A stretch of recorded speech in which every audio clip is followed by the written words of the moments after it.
Kenda, I too am so grateful for the mark you have made and continue to make. And instead of using words, I have a gesture. This is in reference to her presentation. It has to do with superheroes and capes. Kenda is an East Coast superhero of practical theology and youth. So can I show this? So we have Super Kenda. Every superhero has special powers, and you have an X-ray vision that gives us an ability to see history, the present, and the future in new ways. You've gone from transforming what most of us bemoan and lament as church decline to perhaps ecclesial kenosis, and to look for hope in that. You not only have a gift of vision in giving others vision, but you have a gift, as Steve said, well, I would call it stealth semantics. Your speaking is beautiful, but your writing is just amazing. So I agree. I think we are beyond an age of dealing with new wine in old wineskins. We need a new type of container. And I couldn't quite think of that type of container, but I wonder if it's more like chia seeds, something that we ingest, many of them, and they continue to hydrate from within, as the old Amazonian warriors ate them so that they would continue to be hydrated. But this challenge you've given us is extremely compelling, and this goo that the church is currently in is going to take more than a Google search to find an answer to.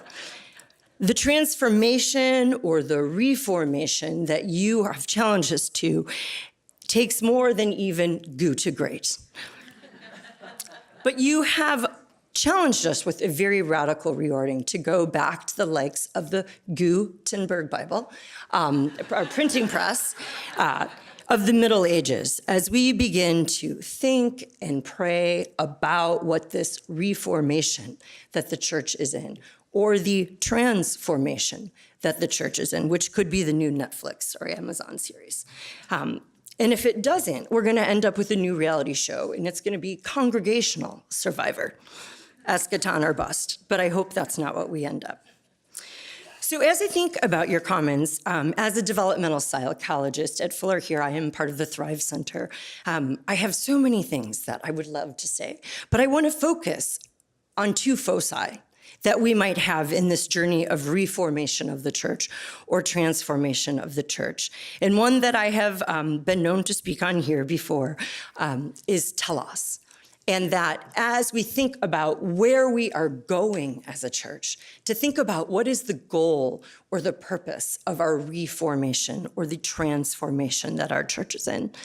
And as my work as a developmentalist who often thinks about where humans or people or youth are developing towards, I lean into teleology and think about what is it that not only Jesus saved us from, but what did Jesus save us for? And I think as we think about innovation, and I'm compelled by Scott's comments yesterday about seminaries legitimating new ideas and thoughts, there seems to be somewhat of a movement of flourishing afoot. And it's not a new idea, but it's maybe a different emphasis. What happens if the church thinks not just about what Jesus saved us from, but also what did Jesus save us for? I think as I'm aging and I'm acquiring new eyewear, those progressives that allow you to see close and far simultaneously, that the church, evangelicals, we have often looked close about my relationship with Jesus. Jesus is God's love for me.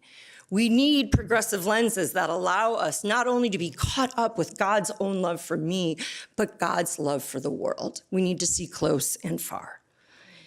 And so when I think about telos, there's a conceptualization I'd like to share that for me, I have found to have deep resonance with these crazy millennials that we teach daily around here. And that is to think about how, as human beings, we are made in the image of God, and that Christ is the perfect image of God. And so part of our telos, part of the purpose or goal for being human is to become more like Christ. Yesterday, you used a great line. It's not just your job that makes you a minister, but your way of life. We are to pattern our life after the way and life of Jesus, the logos, the pattern, the blueprint. But as we are conformed to Christ, we do this as our own unique selves. So conformity does not mean uniformity. I heard a sermon recently that talked about it doesn't matter who you are, it matters who you know. And I was really grateful for the emphasis and the importance of knowing Christ and salvation in Christ. But I thought, gosh, our salvation isn't not because it doesn't matter who we are, but because it matters so much who we are. And that Christ, God, has made each one of us to be unique selves. And that we are to become like Jesus as our unique persons. So the illustration of the Sufi dancers that have these transcendent experiences, so much so that they experience God, and it's evident in them, and the audience screams, "Ole." I would hope that the church would be the loudest voice of Oleing our youth and enabling youth to become more themselves as Christ, and that we would see God through our youth. And I think something that has to do with that in our culture is not just enabling young people to be their unique self, their strong individual, but also understanding how they relate to the greater world. And so as I understand telos, it's not just about becoming like Christ as unique persons, but it's also doing that in relationship to this creation that God has put us into. So as we relate to those close to us and as we relate to those farther than us. And this has a lot to do with vocation.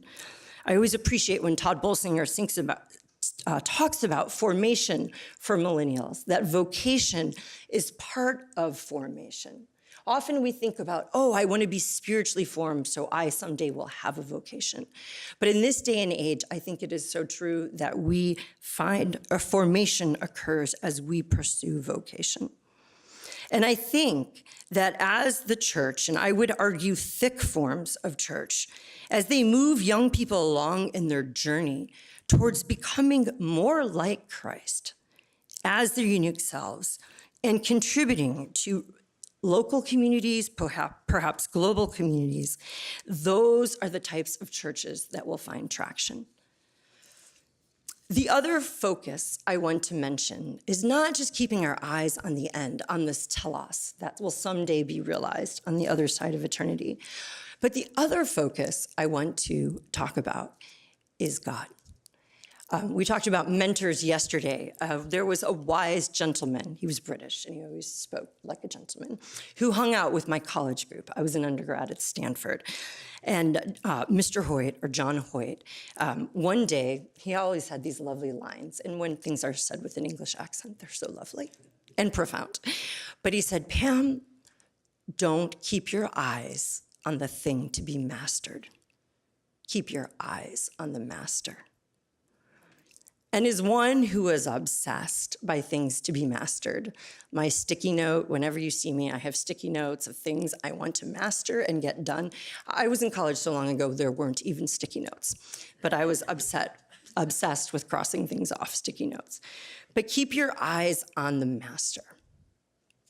We are to keep our eyes on God and deeply and profoundly relating to God in this journey of reforming the church or transforming the church.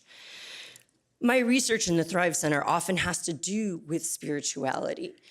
And I think lessons I have learned from young people that I have spoken to, have taught me a lot about keeping eyes on the master.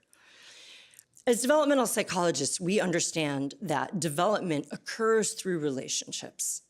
It occurs through relationships early on in life from those who raise us, who give birth to us, through the relationship of the economic culture we're in, through the relationship with our ethnic communities, with our congregational communities, with all these communities. But there are certain relationships that have more impact than others.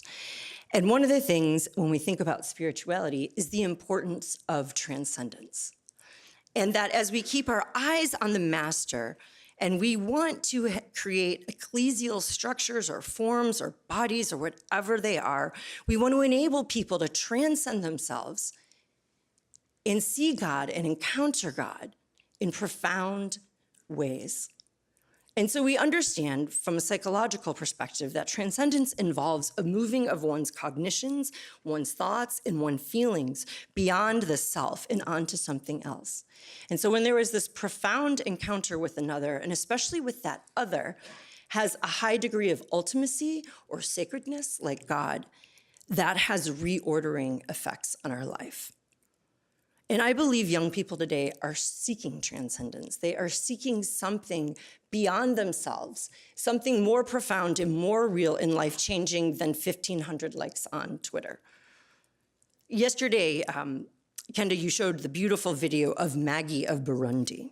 One thing I was so struck with her is how she saw Jesus in other people. I really think she had an ability to transcend herself in encountering others and didn't just see a child or someone locally as a person, but she saw almost Christ's eyes in them. And her life was radically reordered because of this profound sense of transcendence. And so, in my understanding of spirituality, I say it doesn't just involve this wonderful experience of transcendence, of being connected to something bigger than the self, but it also involves something I call, or is called, fidelity. And so in Maggie's life, her life was reordered. She had a commitment to loving people and caring for people. And that's what young people need today, is not just experiences of something bigger than themselves, but they need a firm sense of identity and a way they understand the world. And so I think church structures or opportunities that enable people to not only transcend themselves, but also inform their identity and how they make sense of the world and offer them fidelity will be transformative. And finally, when we have a sense of fidelity, when we know what our lives are about, we are motivated to act and care and lead and serve other people. And so full spirituality is not just feelings, it's not just beliefs and commitments, but it's also action. And churches that offer opportunities for all three of these things, I believe, will enable people to have life-changing experiences of encountering God, our Master, and that will actually be enduring. I last want to leave you with an institution that for some of you, an illustration that for me involves a little bit of time travel in terms of my childhood. But when I was younger, I used to like to play the game Shoot the Moon. Has anybody played that? This is like a really old school game. Okay, it's not digital. There's a very physical component of Shoot the Moon. It has these two metal arms, and you start with the ball, heavy metal ball down at the bottom, and you open the arms. And the arms become a trackway that enables the ball, it's a gravity play, to roll forward. And I think ultimately, this pathway, this trajectory towards telos, are only experienced when we are in the arms of God. And that track that ball moves on is like love. And ultimately, love is the way of transformation. Relatedness is the way of transformation. And in Shoot the Moon, you can really try and figure it out and try really hard to do it. But there is some act of surrendering and of just feeling the way the ball rolls and moves, that you know how to shoot the moon in this game. And there's something for me about that in what the church needs to do. It needs to enable people to experience God's wooing love, the arms of love, and to transcend themselves and experience that feeling. You can't figure it out, but that is what is going to enable us to shoot the moon in this case, or sustain the church. So very easy to think about different innovations, entrepreneurial skills, but I think at the end of the day, keeping our eyes on the ultimate innovator, not the innovation, is what is going to sustain the church. That when we rely on the loving arms of God and encounter God's transcendence in love, that is what is going to pull us forward. And thank you so much for the vision that you have provided. And I'm so grateful and terrified that maybe my job is irrelevant, but I will hope that as we move forward, we will be able to equip leaders here at Fuller that will enable people to transcend this moment and to enable young people to know God more fully.